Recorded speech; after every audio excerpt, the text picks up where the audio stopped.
passion, pride, success. These are just some of the values that have been instilled in the heart of Melbourne Victory for 2 decades. They encapsulate the essence of what we want to achieve together as a club. This is our club, our Melbourne Victory.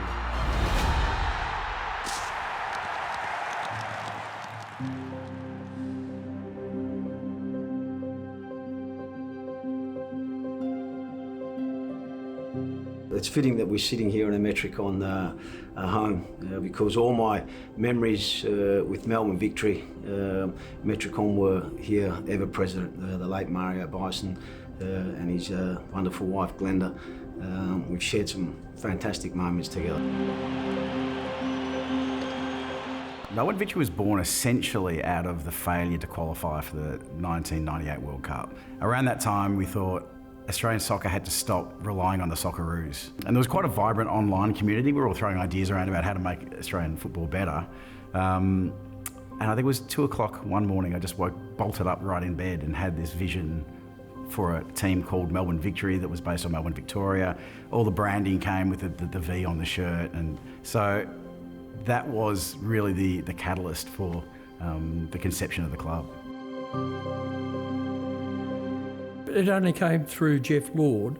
In my view, there is no authentic chronicle of the history of Melbourne Victory if it does not acknowledge the contribution that was made by him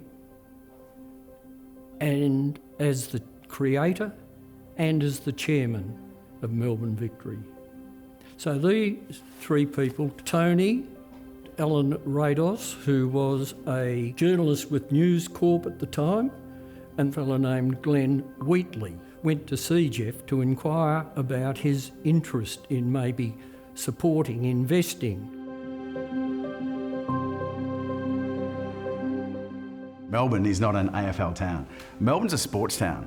And that's fundamental to our success. Football supporters in Melbourne deserve the game played at the highest level, in the best stadiums, in the best atmosphere with the biggest crowds. Now, I remember when we first pitched it to Jeff Lord at 380 St Kilda Road, as you mentioned, Jeff looked over his shoulder and you can see Lakeside Stadium from Jeff's office window.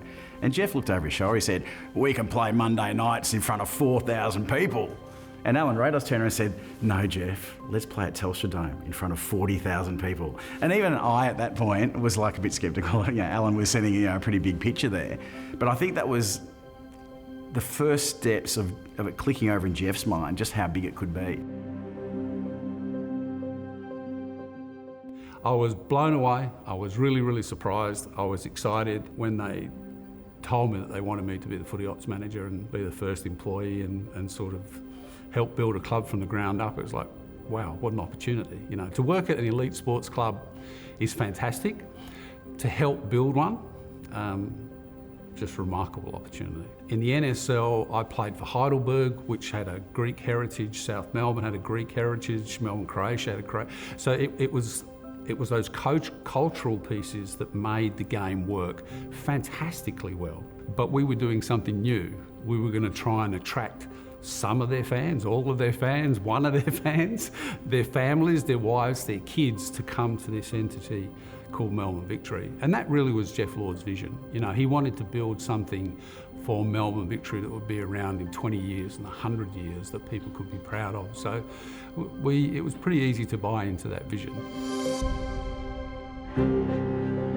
I've got pages and pages of notes about, the first page is coaching staff. So here you go, this is all about the team. The structure, what are we going to need from head coach through to doctors and strength and conditioning staff. The football department structure, who that's going to be, how will we set that up? How are we going to identify players? Is that going to be like a particular role? How are we going to get out into the local schools? Are we going to go holiday programs? Head coach, there's a whole page on who the head coaches will be. Ernie Merrick's name came up because he was the head coach at the Victorian Institute of Sport. He was a pro-licensed coach, which was very unusual in Australia at that time, knew all the best young talent, became evident that someone with Ernie's background and experience and also knew the best young talent would be on the list. So we interviewed Ernie, and he clearly got that job. Yeah. And then we started to talk about the playing group. So and back then the A-League was one team, one town. That was the original model. So for us, we knew that the V was going to be a big part of it, V for Victory, V for Victoria. So could we attract some great Victorian talent to come and lead the kids?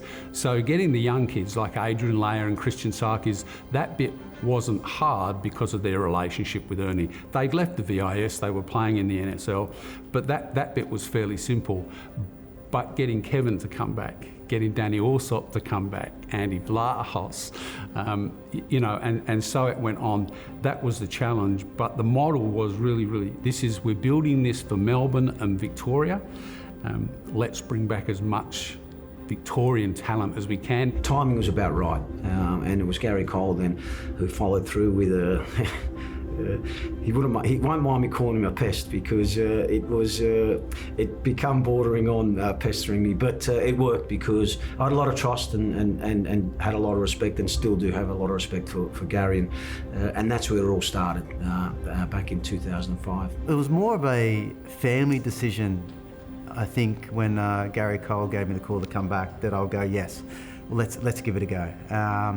And I always thought that coming back was going to be like a step backwards in my career, because I'd spent 4 years already in Europe. But yeah, I made that decision, and like it was one step backwards, but it's been 100 steps forward. Like from seeing what the club is now and contributing to that, not just, and also to my own career, like amazing to spend 11 years at one club, and also to have the success there, and then also with the Socceroos, and now in the media. And I don't feel that I would have had the opportunities if I didn't make that decision to come back. So I'm very, very grateful.